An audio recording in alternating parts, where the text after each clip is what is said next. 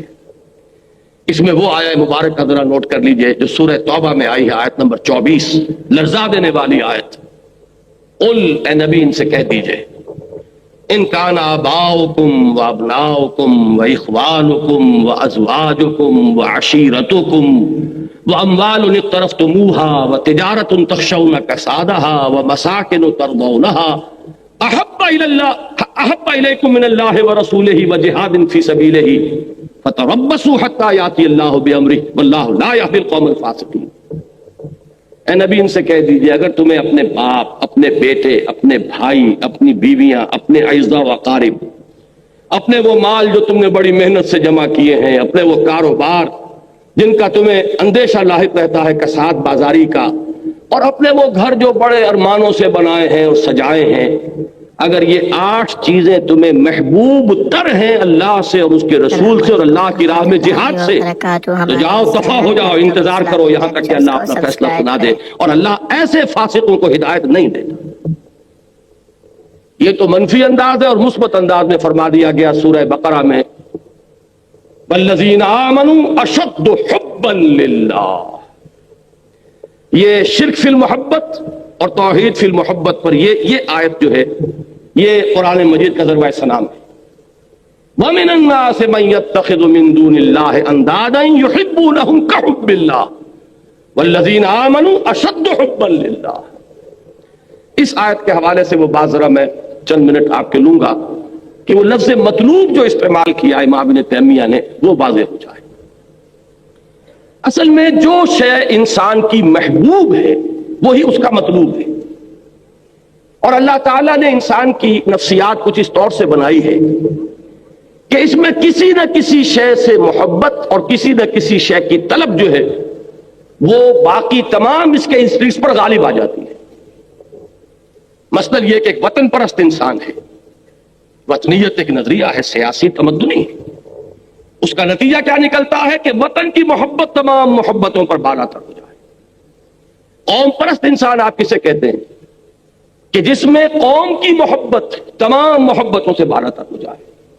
یہی وہ چیز ہے جس کو کہ جیسا کہ میں نے عرض کیا کہ یہ جدید چونکہ تصورات ہیں، یہ نیشنلزم کا جو بھوت آج پوری دنیا کے سروں پر سوار ہے، ہمارے علماء اس سے واقف نہیں ہیں بالعموم۔ اس کو پہچاننے والا وہی شخص ہو سکتا تھا جس نے اپنے بارے میں کہا ہے کہ میں خود اس آگ میں ڈالا گیا ہوں مثل خلیل، کہ میں اس آگ میں ڈالا گیا ہوں مثل خلیل۔ جدید فکر، جدید تہذیب، جدید تمدن کو اندر سے جا کر جس نے دیکھا تھا وہ شخص تھا کہ جس نے اس کو پہچانا کہ یہ وطنیت کا نظریہ جو ہے اس دور میں یہ سب سے بڑا شرک ہے، اس لیے کہ اس میں وطن کی محبت کو تمام محبتوں پر بالا تر کیا جاتا ہے۔ وطن کی جے، یہ کیا ہے؟ وطن کی عظمت کا ترانہ ہے جو اب آپ گاتے ہیں کھڑے ہو کر، یہ اس کی عبادت ہے جو آپ سر انجام دیتے ہیں۔ وطن کے جھنڈے کو سلامی جو دی جاتی ہے، حقیقت میں اس دور کے شرک کے سب سے بڑے مظاہر یہ ہیں۔ لیکن یہ کہ اس کو پہچانا کس نے؟ اس مرد قلندر نے جو جانتا تھا کہ وطنیت گفتار نبوت میں وطن اور ہی کچھ ہے۔ یہ بات، یہ جو آپ نے وطن کا لفظ کہیں پڑھ لیا، اور یہ جو آج کی سیاست ہے اس میں وطن اور ہی کچھ ہے۔